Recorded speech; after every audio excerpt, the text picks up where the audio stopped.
नवीन पनवेलमधील sector 15 आणि sector 16 परिसरात प्रशासनाच्या ढिसाळ नियोजनाचा धक्कादायक प्रकार समोर आला आहे।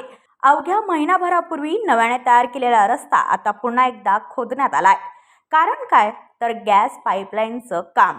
म्हणजे आधी रस्ता बनवायचा, टेंडर काढायचं, बिल पास करायचं आणि मग त्याच रस्त्याला पुन्हा फोडायचं। हा कसला विकास? सध्या या रस्त्यावर मोठमोठे खड्डे, दगड आणि उखडलेली माती। परिणामी टू व्हीलर घसरत आहेत, अपघाताचा धोका वाढलाय। वाहतूक कोंडीने नागरिक हैराण झालेत आणि उन्हात तासनतास रांगेत उभं राहण्याची वेळ पुन्हा आली आहे। आधी आनंद दिला, आता दुप्पट त्रास। हे नियोजन आहे की जनतेची थट्टा? रस्ता बनवण्याचं टेंडर, त्यांचं बिल पास आणि लगेच पुन्हा खोदकाम। यामागे नेमकं काय चाललंय? उशिरा शहाणपण की टेंडरमधून खिशे भरण्याचा खेळ? पनवेलमध्ये विकासाच्या नावाखाली हा नेमका कोणाचा फायदा? नागरिकांचा की कंत्राटदाराचा?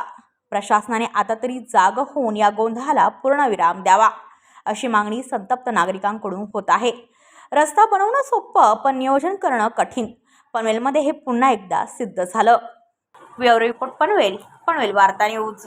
आपल्या परिसरातील बातम्या आमच्यापर्यंत पोहोचवण्यासाठी स्क्रीनवर दिलेल्या क्रमांकावर संपर्क साधू शकता।